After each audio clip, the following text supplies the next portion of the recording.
What is up? So it's Saturday, and today on Savvy Investor Saturday, I'm going to go over some strategies for your real estate success. And I just want to cover three topics. So, one is rejection, what happens when a deal falls through, and then automation for follow-up.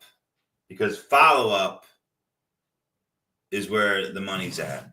Your fortune, is in the follow-up. So, handling rejection. So the other week, I just went to a Tony Robbins event, and he talks about 2 millimeters. And what he says is like when you can try this now. This is all from him, but when we're down and depressed and we're feeling rejected, our shoulders are forward, our head's down, we're talking slow. Like put your shoulders back, put your chest out. And just that little point right there, 2 millimeters. Now what he says is this is the difference between F me and F you. So I'm not a type of person to just, be that blatant, but it's a good mind, reminder. So when you're handling rejections, one of the keys or resolves to rejection is to have your pipeline filled. In other words, you don't want to be emotionally attached to a deal. So if you're going up to a house, you're knocking on the door, you're on the phone, you're talking to them, you're texting them, and they say, F you, leave me alone. I get that all the time when I'm texting people. I don't need your help. Okay. Like there's 10 other people behind you that do want help and do ask for help. And if you think about that, and then just get over it. And you gotta shift that mindset. And the way to do that is to get the reps in. And when somebody rejects you, pat it off, put your chest out, do your move, yes, and freaking keep going. Because if you can't get over, and I'm speaking to myself, if I can't get over being rejected, I might as well just quit now because I'm never going to make it. Because rejection, failure, it's all part of the game. Like if you talk to people that you look up to and not look up to, but they're where you want to be or where you're going, they've dealt with rejection. They dealt with failure. So handling rejection, just put your chest out, whatever, man, wipe it off, keep going. And you got to deal with it. You got to figure it out. I remember, I'll be knocking on doors, and I remember me and my one friend Severo, we were knocking doors one day, and we knocked on this house, and we rode up to it, and it was a nice house. And sometimes they're the ones that actually I feel a little bit of fear of rejection, fear of just rejection in general. But anyway, we walk up to this house, and the dog, there's this little mini dog, and it's barking. And it's funny because it's not funny. But it's true. People's animals reflect the people. People's animals reflect the people. Did you ever know somebody that was a real jerk off, and their dogs are real jerk off? So anyway, this little dog's right. We roll up to there. There's a nice Dodge truck, nice house. We knock on the door, and we're waiting. And this lady comes out. It's 4:00 in the afternoon. She's got a robe on. She opens the door, and we're like, "Hi, we're just stopping by to see if anyone's taking." What the F, mother? Get the F out. And she just started freaking out, right? And Severo was like, "We're just here to help." And she just freaked out. And we just walked away, and we brushed it off. But the one thing that Severo said was, "We're just here to help." And that's the thing. It's if you're driving down the highway and there's a car accident, God forbid, and somebody's in there, and say the front of the car is on fire, and you walk over as a good Samaritan, and you say, hey, let me help you. I'm going to reach in, and they start cussing, F you, get the F away from me. I don't want your help. What are you going to do? And that actually goes into the follow-up fact. That person may not want help right there in that moment, right? Because they don't realize that their car is on fire and it's going to get worse. So as you sit there and maybe you call 911 and you're waiting for the ambulance, the fire starts to get bigger. And this is a metaphor for follow-up. So as that fire gets bigger and they start to realize, wow, I'm in trouble. Hey, can you still help me, please? Now they're asking for your help. And of course, you grab them out of the car. Same thing with follow-up and rejection. So I get rejected all the time on texting, phone calls, door knocking. Don't ever effing come back here. We got it handled. Okay. I remember one guy, this was just, and I actually had to follow up and see what happens, but the wife was like, no, we got it freaking handled. And then I was texting in my follow-up campaigns, and I got a hold of the husband, and I was thinking this husband's going to be like the wife and just be a freaking jerk off. Right. And, he was actually nice. And I'm like, listen, man, I'm just here to help. Like, these are your options. I laid it out for him. And I was like, I talked to your wife. I stopped by. I know she said you guys got it handled, but I still see it listed on the auction. And I'm just checking because it's like 2 weeks away, right? Go back to that illustration with a car on fire. Hey, I'm just checking. When I stopped by, your wife said you had it taken care of. There was just a little fire. There was some smoke, but now it's blazing. And you're kind of running out of time. It's getting pretty close to the part where it goes. Are you sure you don't need help? But anyway, follow up. I had one deal where we knocked on the house. My partner, who is my wife, she actually knocked on the house because we were driving together 1 month, and then a couple weeks later we knocked again. We're talking to this guy, and we're like, listen, you're going to get $100,000 in your pocket. If you don't do nothing, you're going to lose it. Well, my friend's going to help me. He's going to help me. They're going to give me the money to help, blah, blah, blah. Okay. Knock. Then we're on vacation in Jersey, and I get a phone call 7 a.m. Hey, can you guys help? Okay, cool. When's your auction? It's today. So long story short, I went, took care of it, got the auction stopped. So helped the guy out. And he actually didn't end up selling his house. We worked it out another way, but that's a different story. But the point is follow up. He said no. And he didn't say F you, don't come back, but he did reject us. And he said, no, I don't want your help. I don't need your help. But we kept following up, and that got us a payday. Got us a deal.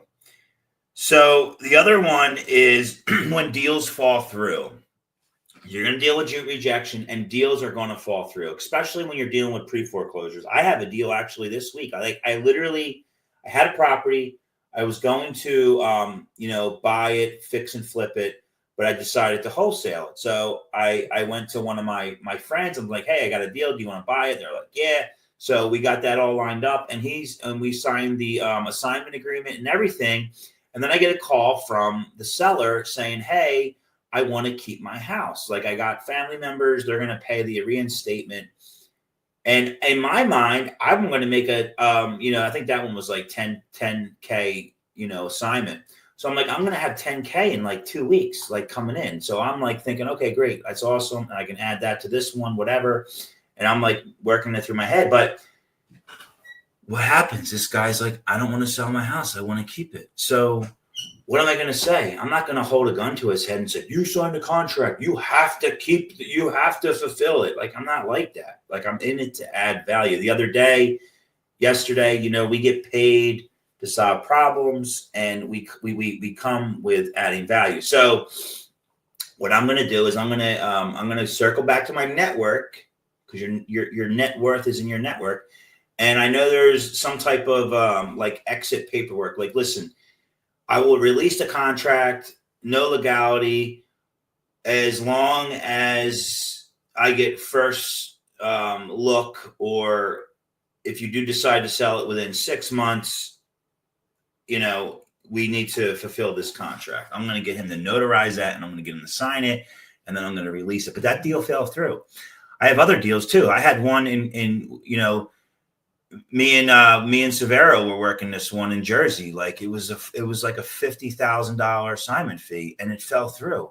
Like, it happens. A lot of times that these deals fall through, and this is one of the key takeaways, is this phrase: time kills deals. That's time kills deals. We need to realize that there's always time ticking, and we need to just do it, because you're going to have inspection periods. I have deals now where somebody sent me a deal in Philly, and they have, I think, 20 days to get this thing assigned and sold.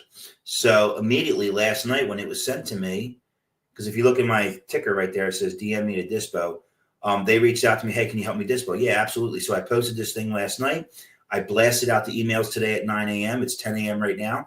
And I got one guy that looked at it, because I can track all that in my software that I use.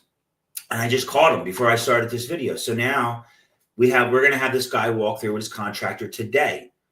Why? Because time kills deals. You got to react. Like, it's Saturday. Like, I'm getting ready. I'm in my gym clothes. I'm ready to go to the gym, but time kills deals. And I don't want that deal to fall through, and I want to make it happen. So I got to grab that ball, and I got to keep running forward. So that's the other thing, when deals fall through. But you know what? The resolve, and the answer to deals falling through is have 10 deals lined up behind you. Have your pipeline filled. Don't get emotionally attached to one deal, right? Just keep going. Keep calling. Keep texting.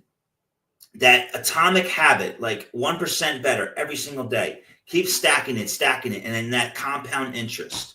Like right now we are doing like lead generations, rainmakers, right? So we got LOI Blaster. We're sending out LOIs to agents. We're talking to agents. We have text messaging going out, in PA, out of PA, all across the states, right? From the East Coast to the West Coast. My partner Randy, he's in the West Coast, so we're hitting everything. We have Prop AI. Prop AI is an automatic system. So are you tired of getting on the phone and dialing your list? Like, I use Prop AI, and I actually have I probably have a link somewhere. But if you ever want to get involved with Prop AI, it'll call 2,000 people in like 20 minutes. It's got a cap of 20 minutes. So within 20 minutes, you're dialing 2,000 people. So that's, and then there are inbound leads coming through. So I got LOI Blaster, Prop AI, texting going on, and then all that's being tracked through a Go High Level product, which is a CRM. Now, when I first got started, I'm a really big integrator, so integrator/visionary. So I like all that stuff just to keep track with everything. But I also like to go out there and just screw stuff up. Like when I started using LOI Blaster, which is by one of the sub 2 students, Myron, I got LOI Blaster. I sent out like 800 LOIs. Man, I had agents pissed at me. Talk about being rejected, but I don't care. I had some really good conversations. I got some reps in, and I got it dialed in my head. I screwed up. I freaking screwed up. Did I fail? No, I learned. So now I'm getting it dialed in. And today, as we speak now, I got LOIs going out in Las Vegas, I think Dallas, Florida, and I want to say Georgia. But anyway, there's some going out today. Now I can only send out 50 today because I have issues, and I'm working through those issues of getting my other email season. But anyway, that's an integrator thing. But so the third is automation processes for lead generation. So I got all these inbound leads, and I'm working with another sub 2 student, Colin, my boy, Lancaster. Let's go.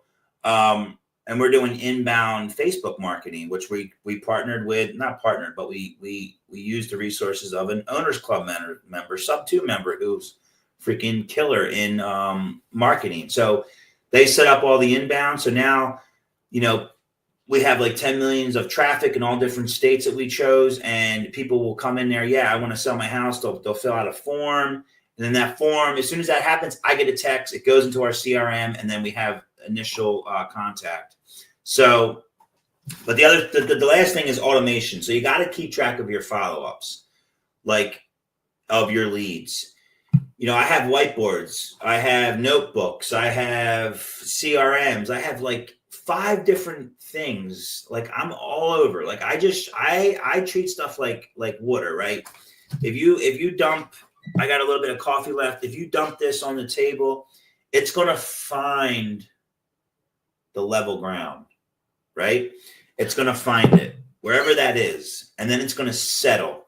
So I have a desk in front of me. It's going to probably dump off the desk onto the floor. And then eventually it's going to find the lowest point, and then it's going to stop there and it's going to settle.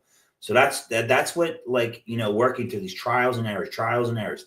If that doesn't work, try something else. If that doesn't work, try something else. If that doesn't work, try something else. But don't stop trying. Keep going. But with automations, that's important because you want to track your follow-ups. And your fortune is in the follow-up.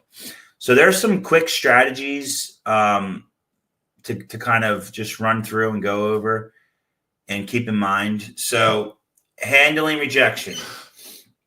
Have a filled pipeline. Don't get emotionally attached.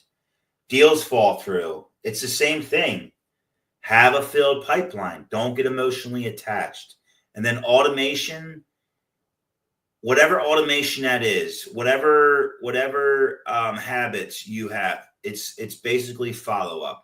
There's tons of systems out there. If you ever need help with systems and what I recommend and what I use, I can refer them to you. Feel free to reach out to me as always. And it's Saturday. Go out there, crush it, and freaking get it. See you guys on the next episode.